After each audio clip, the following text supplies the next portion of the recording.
Hello together and welcome to my channel.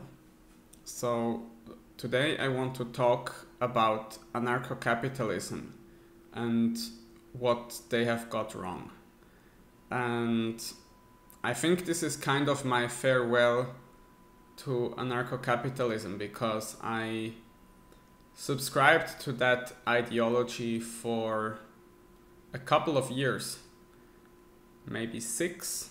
I'm not entirely sure, 5-6 years. And just yesterday while I was, and there have been a couple of things that have been dawning on me that aren't really right with anarcho-capitalism, that are kind of not right. Yeah, they're not right. But yesterday while I was recording my video about, it's called "The Truth is the Way" or something like that, it kind of, a light went on in my head, and I distinctly remember I was that must have been almost 10 years ago now, maybe 9 or 8 years ago. I watched the series Free to Choose by Milton Friedman. And I remembered that somebody talked about something, why doesn't he support some policy that would improve this or that? And so Milton Friedman said, because you can only serve one God, and my God is freedom.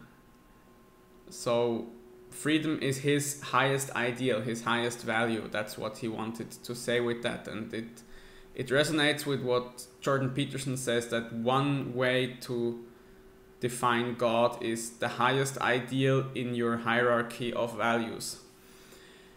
And so I remember while I was recording this video yesterday that I thought, Milton Friedman has got it wrong. Freedom it's an idol, basically, because that's what all this talk in the Ten Commandments about not worshipping idols is, or not worshipping other gods than the true God. It's not like, as there is a stupid way of reading it, which was the way I read it for 10 years while I was like a convinced atheist, which was like, yeah, there is supernatural, completely fictitious God number one, like Poseidon doesn't want you to worship Allah because else. It's like the meme idea from Richard Dawkins, that if one memes propagate by spreading from one mind of a human being to another, and so if each God doesn't want you to worship another God because else he would be less important as a meme. So it's basically that the memes are competing with each other.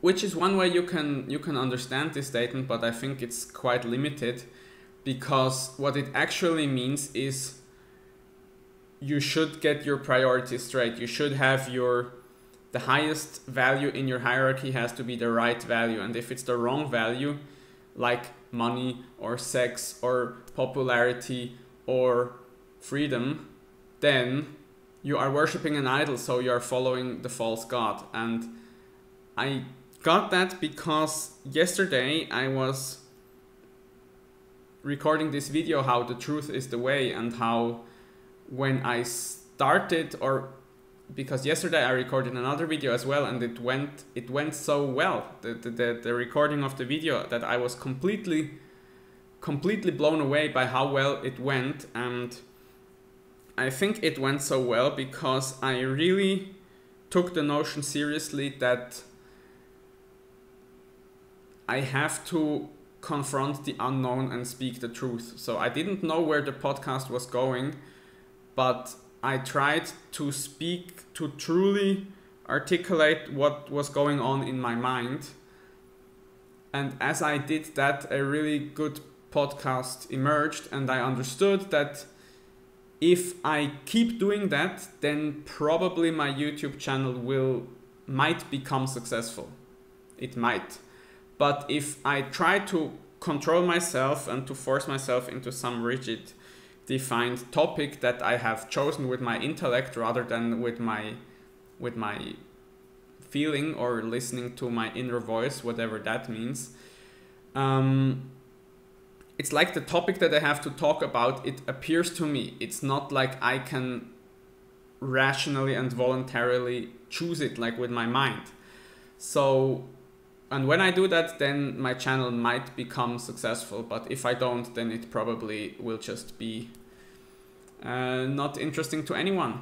And so, yeah, so I remember, because Peterson talks a lot about this, like that the let's see if I can pull it together. So, for example, in the beginning of Genesis, God uses the word, like he speaks the truth and confronts the chaos, the potential, and forms habitable order out of chaos through truthful speech.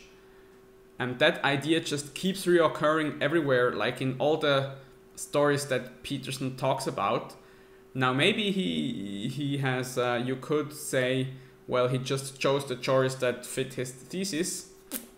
Maybe, I don't know. I feel like there really is something to this idea. So he also says that Christ is associated with the word and with truthful speech, and that is what brings redemption in the darkest hour, is truthful speech.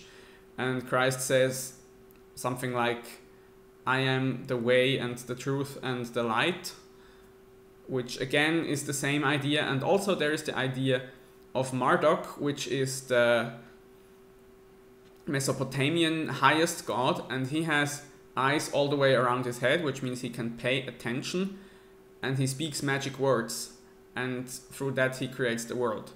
So he also creates the world through truthful speech.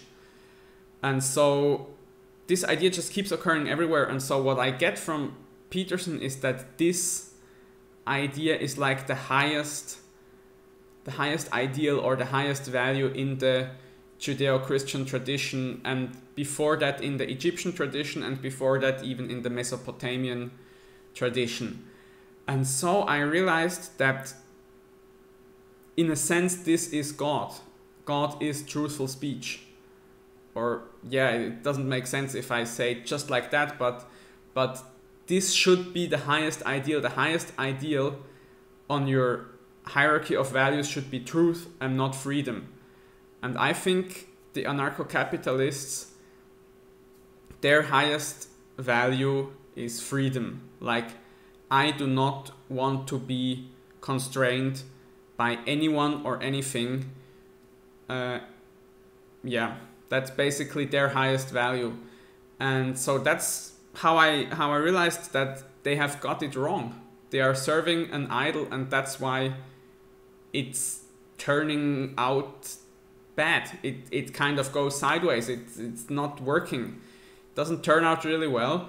And so I have like two thoughts in my mind that I could follow now. One is that they only see the aspect of the tyrannical father in society. Like Peterson talks about the 6 mythological categories, which is like nature, which is symbolized as the mother, and there is the positive and negative aspect. Then there's society, which is symbolized as the father with the positive and negative aspect, and then there is the individual himself, which is the son, like the child of the parents, and with the positive and negative aspect. And so the negative aspect of society is the tyrannical father, and the positive aspect is the wise king. But the anarcho-capitalists only see the tyrannical father, and that's why it's an ideology, because they don't see the positive aspects of society. They only see the negative, the force and the constraint and the crushing the individual and restraining him from developing how he would otherwise develop, which is true, but it's only half of the truth. And so that's why it's an ideology, and That's why it's missing something important, and that's also why it's not going anywhere. But the other thought that I had before was that for me, the anarcho-capitalist philosophy is also very much related with the idea of... that's the other problem. Yeah, so what I used to say is that it's also an ideology because like they see good and bad things about nature, but they only see the bad aspect of the father. They only see the tyrannical father, and they only see the good aspect of the individual, which is the hero. So they don't see the adversary, which is So, and the hero is the part or the force in the individual that strives towards the good. But there is also the adversary, and the adversary is, in Christian mythology, that is Christ and Satan. Christ is the hero and Satan is the adversary, and the adversary strives towards evil, towards the bad, towards destroying things and making life worse. And I think that anarcho-capitalists generally don't see, certainly they don't see the adversary within themselves. They haven't grappled with the idea of the Jungian shadow, that you have also dark parts within you that are evil and that want to hurt and want to destroy. And so I think there is something, this idea that Peterson also talks about how Satan is the associated with the arrogance of the intellect, with the intellect that has lifted itself above its proper place and tried to replace God, which would be kind of your inner voice, your intuition, the capacity to speak truth and to pay attention.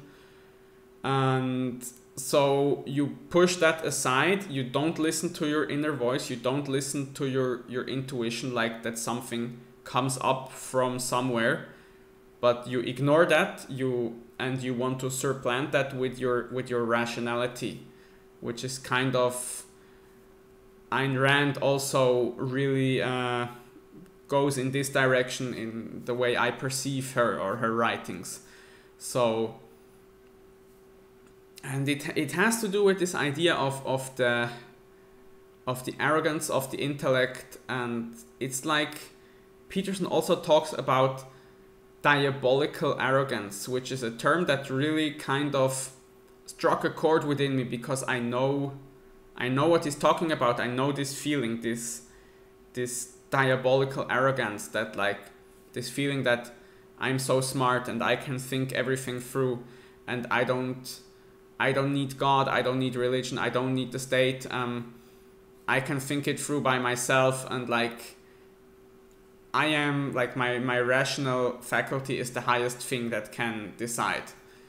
But the thing is, it doesn't work, because I've experienced it myself in my own life that this breaks down. And so, and I always kind of had this feeling like somewhere, but in the last maybe 1 or 2 years, it really started to come to the forefront more and more, that there is something really destructive, and I don't want to say satanic because that seems exaggerated, but kind of like a little bit satanic about many anarcho-capitalists. So I will get flamed, but that's okay. It's still what I think. So please, you can tell me what you think about it. I'm interested to hear. But so one thing is like one thing of the destructive part is that they say like, yeah, the current society it's insufficient, it's bad, it's not working properly, and so it should be destroyed. And so don't pay your taxes, like don't vote, don't pay your taxes, get away from this whole bloody stinking mess of a societal system and come join our wonderful anarcho-capitalist utopia where we all follow the non-aggression principle and where everything will be great. And that's really destructive because they want to destroy the current existing social order. And the thing with that is that if the social order collapses, then there will be chaos and there will be civil war and bloodshed and people that are robbing and plundering and raping and shooting and horrible, horrible, horrible stuff. And so you have to wonder if you really want to tear down every structure that currently exists. Might it not be reasonable to assume that a part of you just wants everything to go to hell? Which has to do with this satanic aspect, which has to do with this kind of diabolical feeling that I sometimes feel a little bit with anarcho-capitalists. So yeah, that's just, I can't still properly put my feeling about this into words, but for example, there is one guy which I listened to quite a lot of his video. His name is Jeff Berwick. And so, but there are many things about him that aren't really good. So he started, for example, his internet company that made him a millionaire when I think in his 20s. He started that by signing up for every credit card that he could and then basically artificially increasing his limits by taking some money and then paying it back so that his credit rating would go up. And then in one swoop, he like pulled the maximum amount of money out of all his credit cards. So he was like $200,000 in debt, and he used that money to found his company that then went really successful, so he could pay everything back. But still, that's kind of a little bit psychopathic. I mean, these people didn't want to give you that money. It's like you abused the mechanism to just get what you want. And that's the thing with freedom. I just want to get what I want. That's what I really feel from many anarcho-capitalists. It's not that I want society to be better. It's just that I want to get what I want. I don't want to support the poor, and I don't want to help anyone, and I don't want to even necessarily be very moral, but I can say that. So what I say is non-aggression principle and the state is evil. So yeah, and then he advised young people to not pay back their college debts, but instead just basically jump on a train and tramp all the way to the border and then go work on a ship and go out of the US and just never go back, because that way you don't have to pay back your debts. And since the US is going down anyways, then fuck them and just get out of there and come to Anarcho-Pulco, which is basically in the second most dangerous city on the world, somewhere in Mexico, where he lives, but he doesn't pay taxes because he is a tourist. Like every 3 months he goes out of the country and comes back in, and people there are like crazy poor, but he has a lot of money, and so he has a big house, and so that's great. And yeah, it's just, and I think like this advice to just don't pay your debts, just get out of the country, I mean, that can, I wouldn't say ruin your life, but it can put you in some serious trouble, man. And maybe you'll live the rest of your life away from the country you originated and where all the people live that you know. Now, if you want that, then that's okay, but still, I mean, I don't know if that's a good choice to make at 18, especially that you can't go back on that choice. So yeah, I these are just a couple of examples, but also like my own experience. I was in a small party here in Switzerland, a political party that basically consists of all anarcho-capitalists. It's called the Independence Party. And there was one guy in particular there that was really I don't know what's the right word. He was kind of an asshole to me. Like, and I think he's probably kind of an asshole in general, but at least he was so to me. And so that's the only place where I, in my own life, experienced direct hostility because of my Jewish background, because I come from a Jewish family. Like when this guy figured that out, he started to make really distasteful jokes about Jews repeatedly until I basically left the entire party and have nothing to do with them anymore.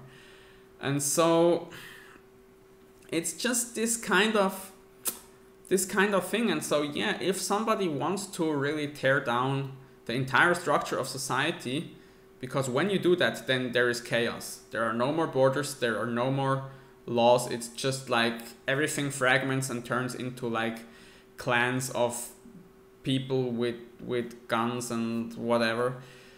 So if somebody really wants that, you have to kind of wonder if there is some part of them that really wants everything to go to hell, that is really enraged at the structure of being itself, as Peterson would say, and wants everything to go as bad as it possibly can. And they use freedom as an excuse for that. And I get the freedom idea, I truly get it. And I also get that the non-aggression principle is a very interesting philosophical principle. And I still think it's highly valuable, but it can't be the highest ideal. Because the highest ideal, if you believe like that our traditional religious texts have something to say, then the highest ideal should be truth and not freedom. Because freedom is also the desert. Like when the Israelites moved out of Egypt, out of the tyranny, they freed themselves from the tyranny. They shattered their old structure that was completely enslaving them and crushing them. Then they were in the desert. They were like lost and wandering around aimlessly, which is exactly what probably an anarcho-capitalist society would look like after the state has collapsed. So that doesn't seem like the greatest of ideas. So these are just a couple of thoughts.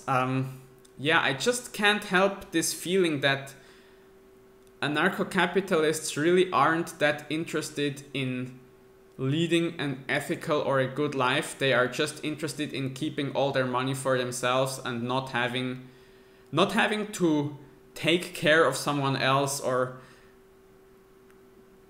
make some sacrifice to improve something that isn't directly related to their own egoistic wish.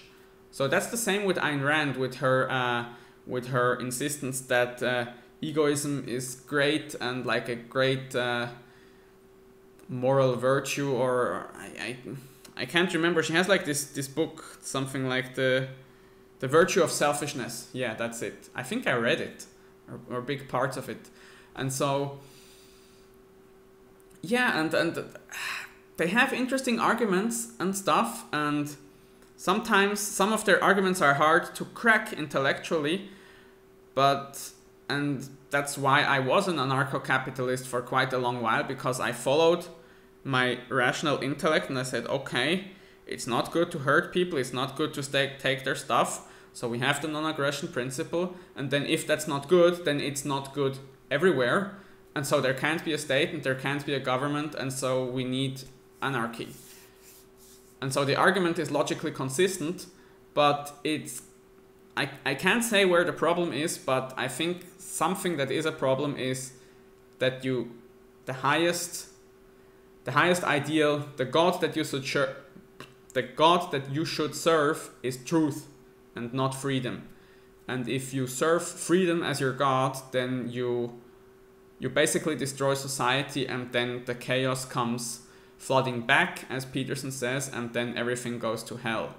And so that's not good, and that's why Milton Friedman is wrong, that you shouldn't serve freedom as your God, you should serve the truth. And so these are some of my thoughts on anarcho-capitalism and kind of my farewell to this ideology. And so I'm interested in what you think, especially if you are or were an anarcho-capitalist. Then please let me know what you think. I would also be interested to talk about this, like in a conversation. And yeah, I'm not satisfied with how I managed to put this feeling into words that there is something malevolent or dark or sinister about many anarcho-capitalists. It is somewhere there, and I think it has to do with the fact that it's more that they just want everything for themselves. Like, typically they are intelligent people that would do quite well in our society, and so their first impulse, I feel like emotionally, is I don't want to give my stuff for others. And then they have a philosophy that justifies that, but it's a very self-centered, egoistic worldview, and yeah, I can't put it any better than this. I will stop now because I'm repeating myself. So thanks for watching. Please write a comment, let me know what you think, and I'll see you another time. Take care. Bye.